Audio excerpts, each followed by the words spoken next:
Do cinémola eye kwe ga drolo. Ava cinémola eye kwe ga drolo. Do momo nunye de wonye. Yata ye novinye o mi va mi amodo. Do momo nunye de ye wonye. Ava cinémo ye kwe ga dro do cinémo ye kwe ga dro ava cinémo yo ke agadro do momolo nunye de wonye. Oui, mi ato koko kwa mi blona be sexa nyina nu pete no na foyer mi ato mi daje. Oui, sexe est complété dans le foyer parce que foyer de maintenant, anigba a dit que le sexe moulemo. Le pénis est le pilier du foyer. Sans que vous le foyer de peuple moi, foyer à la gbankwa. Parce que ben ne agbeto le sexe ça crée beaucoup de problèmes à notre organisme. Ça crée beaucoup de soucis à notre corps. Il est d'accord Kuma. Parce que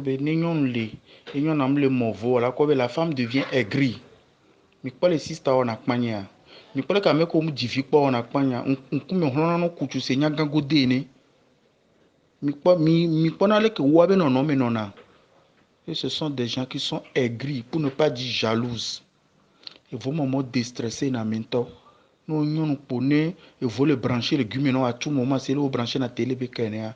O la pobe la me fona na me. On touche la haya. O la no libre les exprimer.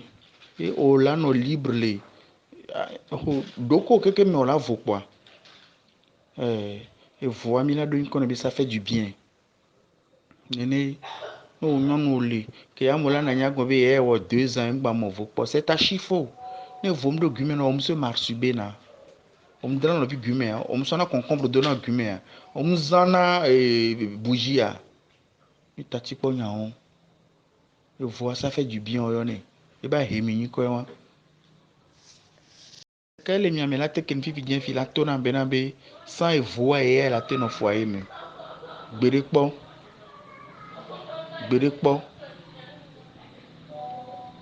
Physique ou rien à me faire mes bélan au lever foyer. Mais tama ou nami. Et nous décidé na fala qu'on va adopter nos wele on soit bon. Ne un soit te mon anyo kwa e la bobonani yo ba dona inkona ne be foyer obe e la vanyo kaka kwa kunyo ukbo ba ina nkanti e wo me no fono na vi e vinyo se pakpa ba zino ne vom vivi no wa me no ma fona no divio parce que bona be no le duaya e ndo lo mu wono vo mi pele ke yo wa me no na vomo se Israël pakpa ene da donc ari e vo no kwa sibeni yang bro ne be vosim le pharmacie au sano nti zande ya fiare nyongo jana putu pasa un so de sebele to bosusu puna to pana sa emiye do eni donc aremia to le sexe est sacré, on doit prendre soin, on doit savoir gérer pour le bien-être de la famille. C'est rare de voir des rides dans leur peau. Et ce sont des femmes qui sont heureuses au foyer, des femmes joyeuses. Sexe est libéré dans le stress, mais est libéré dans les soucis. Mais là, on peut penser le sexe fait revivre la femme sa joie de vivre. Miato, mino moi me gamedi, mino moi me atradito, mino moi me recto verso, mino moi me ano yano bova. Sexe a numéro vo numéro intobin. Ma bon blemio. Et nous nous bac pas dire et donna nous dit les circonstances boboré me. Fifi a mis un pompo kudo. On se bat pas dit toi anti parce que Béami les bien fait du rapport sexuel mais la bonne on soukele yem le au sexe wa nyang bon avait déjà à 18 ans on soumet vote et do on soumet trop on sou parce que à 18 ans on commence pas à avoir les boutons au visage, les seins commencent pas à sortir, les tétons commencent pas à sortir et on se tourne en ordre. Et mi yona ba no gbovi anok gbovi on vena kaka alom kaneo wana no gbovi on gbe disparaître non amero totono de 15 ans 16 ans 17 ans 18 ans kakana 18 ans 19 ans quoi et disparaître na nya bodo nsume ke no le nyono o la do fufa fari il est d'accord kudoma Voa, ne ma se. Ola be unsu ya be ye nanyi. Kaka 30 ans gbe va djisi nyɔnu, 25 ans gbe va djisi nyɔnu are. Awo, ola no amour en rêve do gamedi. Parce que bena be unsu be ne kwa réservoir be nye ma ou gradué d'arrêt. Ne dépasser doza. Ola kpo bena be e to na la menti ko nto manyowa. Ola no do adido, versement no kpla adido ado. Ola so evoro godemia, versement no chonro godeme non. Et ouais, ton organisme te dit va faire l'amour. Il est temps. À mauvais abstinence, abstinence. Ma senbiri via doi. Hey, miato. Ma wo no do be no no meji be ne game asoare. Odora de ne be sia nko ole bo vosi de kaka be ye ne kaka 30 ans e mo ame kpo. Ke do 30 ans d'âge e kpo mo nyonu. Ke do 25 ans e kpo mo nyonu. Oja so vosi so wanga shia. Abe sana wi awi so le zongo me ya. O mbe no nyi nsu yo le ko be emle ja mo ame vosi la to le nkuvidi a to le to me no ni ma gban blemi o ola na me domele ka gbo e la gban le nti o le game va gbe to la mo ame poro la mo ame appelons les choses par leur nom et mi la pas souvent nsu ke do à partir de 18 ans kakala be do 20 ans 22 ans 23 ans mo ame po wa ce sont des hommes qui réagissent très très gauche et ce sont des hommes qui sont souvent nerveux. Pour un oui, pour un non, monsieur s'énerve. Pour un oui, pour un non, il te porte main. Et nous vidons là-dedans, là, bidi. Et on n'est pas mais on a tout qu'on a bien assez progrès toi oui. Et n'est pas un souko moi mais quoi on a stressé into, on a aigri.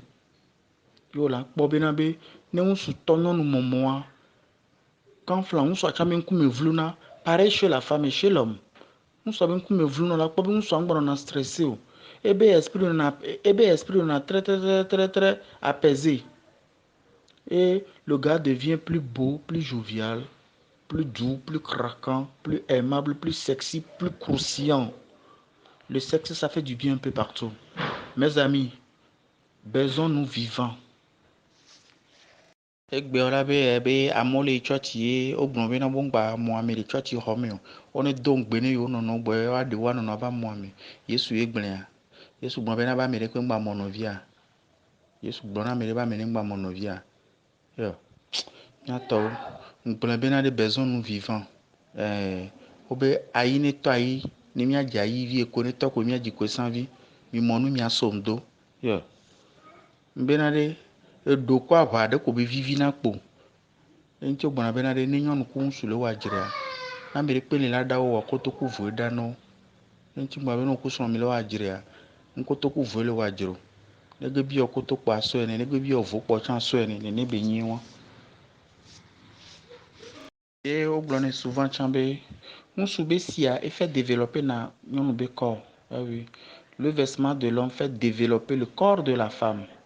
Ouais, moi, mina gbɔn na be vo mɔmɔ mu nyɔa mia kpɔ ke nyɔnu do le ne mi kpɔ wa mia se ba donglo ba si ke wa no le mi tra le de ono to vo mɔmɔ la ko be ha de kakpa mia vlu na do de wala be o devi ya le to ko nsu vi e kpɔ la metro ne e nsu be sia enu nyi amele mento enu nyi amele mento enti gbɔna be o ko le o mu ona lolo wa anya be o le gblo nsu gboro gbena de ko de deux ya côté santé et le jardin pono o la ko be nene be nsu ko mu ame kpɔ no nanya adome be dokpo le na ba ventre du no se dudu nene o la kpɔ vide ke ja da di doa o la kpɔ adeto na tutu gbɔ ne da di doa voa eye do be kava no na di doa me e la kpɔ nene be nsu souvent ne ku sena uno din din din se Africa tennis ni parce que esi don ne ku ne kaka jo blade me jo wo pe dare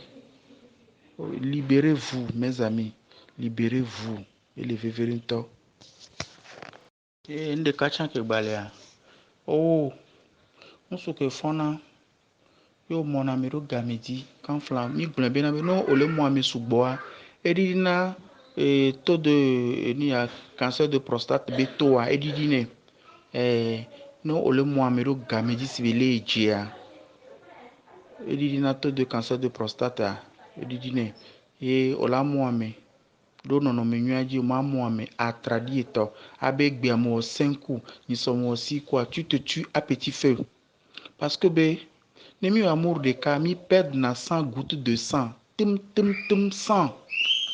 Donc, et non, chaque fois, amérique que mon améro gamédia, amène nos nous riches.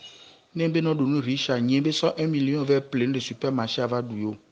Tu as besoin des fruits, tu as besoin des légumes, et tu as besoin des desserts comme des yaourts, comment on appelle, des crèmes renversées, des mousses au chocolat et tout ça. Le corps en a besoin parce que benabe ame mon amea, parce que mano mon amea. Miabe corps a besoin de faire au calcium. Ne ole jouir garcia comme yo trop un don juin. Faire au calcium va manquer dans les on soube lame. Yo anokpa me ro no zon ayara no poamea, ayara no soe. Zaza no nyi nsu yo mona me gan ho mona nyonu ke si wa da ya sona me ola kpo nso ba di na ku krr aba vun le keke die e togon me la ba de kano se de ma shobe togon me ne enti a hia me no nu vitamine o ma mo me ya gbo ba do galicia no alo ada kume ado amla nyo awo tu as mangé mais tu n'as rien mangé. Oui, Aladji, et bébé de akpena question wa.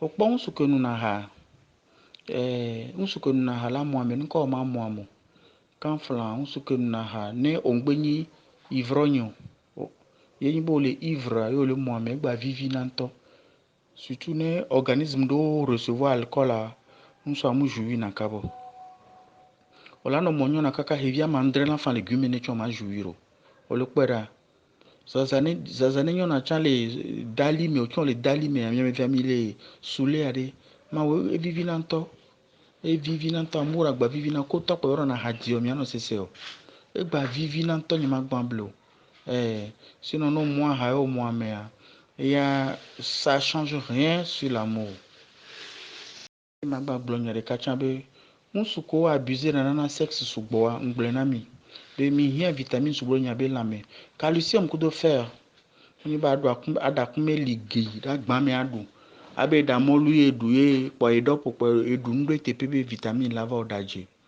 sans les desserts sans les fortifiants mon frère tu n'as rien mangé voilà quoi mais qu'il y a crona sexe ne ba mewa ce sont des hommes qui manquent de souffle ne ba mewa bidona mpona non voilà quoi be no nanya olano diku pour un rien ngblanyere et togome ya de na kano c'est démarche be togome ne olano diku avec qu'il y a chronique sexe on avait don juin et coupe bolano di ele ne chan on la pas zanré par lui là don podon on la bo muni so pour traiter par lui ma on la analyse de par lui on ja pondé pepo voir par lui le don podon trop de sexe ça ne be woné wa parce que au sort vous sort fontaine publique et be le koko cho nyon no patel horata me on la coup avant la date o la ku cadeau ne ma gbamblo e ne abila dompono iter la dompono e le veveri ntomioto mi jakwa le mi mona me mi ano de gâteau ne mi ano do no riche ne mi bien tonton Chris le que be dunano c'est un homme qui mange bien chez lui à la maison il mange entrée sur dessert mais après que la mélanine dura donc amia ton sou bon sou bogboro le ade gâteau adu ntonto vena la menano adu akume ku desi adu molu pa be dopo odaje tu n'as rien mangé mon frère e ma gba pompo kudo nyonu be kote be nyonu ke mona voro gamedia menopause mlena ne be nyonu wano na nyi be ile choti pa me ile tote pa prince charmant ile tote pa roi charmant obena be nom don gbe na yo ngba de gode na yo wa yedo la tudo kolomon non ola de gode na wala kpo yedo le gode menon parce que ménopause précoce ça vient de 35 à 40 ans nous le nom le movo fifi jon la ho ménopause wano ho ménopause majuro to e donan porana nyonto mi akpo le ke e vobe bien fait hia le nyonu be la me e nyonu ke mona vo changa sia gamea ne be nyonu muduna nko be la do mi la kpo be ne be nyonu edina ku. Elle est heureuse dans sa peau, elle est à l'aise, elle est dégagée spirituellement, physiquement, mais elle maigrit. Elle maigrit. Donc, parce que bé amoura, nous allons jouir, nous sommes les jouir. Donc ehia le nyɔnu kpadzi le ŋusu kpadzi bena be kogbe le mɔ voa le mɔ koto akpoa les 3 groupes d'aliments eɖo la nɔ lãme nɔ ɖo game dzi ale be enu ke wo le ɖea atrɔ nɔ récupérer nua atu moment ke wo le ɖe toa ele vevie ŋutɔ. Puis tonton JCM le ko bébé de on l'a tenzan excitant la so amour on l'a zan aphrodisiaque la so amour mais c'est pas pour les enfants c'est pour les âgés âge avancé to ko ba le senti be yo le viril là alors o le senti c'est le la me voir o le do faiblesse sexuelle on l'a tenzan excitant o le kwera si be viagra ha atiko le hame bois bandé on le peut la tenzer la so amour favor c'est pas pour les jeunes parce que nous jeunes nous les uns excitants très tôt ça affaiblit le sexe et ça fait battre le cœur. Attention à l'arrêt cardiaque on le peut sinon les uns excitants la so amour que car maintenant jamais on avancé au voir vu la façon dont tu as mené ta jeunesse ça agit sur le sexe. Car mais un souci coup stress n'en avait vong babali nana on sur le quoi tant que t'es soucieux t'es stressé t'es en douleur ça agit sur le corps et automatiquement ça agit sur le cerveau là n'a une semaine vaut mal tété on le quoi et ça c'est tout à fait naturel où on a mis on le quoi dépend mais ça me coupe corps mais donc voilà tes incitants là sur amour que maintenant effet secondaire et même de non voilà question de baléa on l'a bien fait merci beaucoup.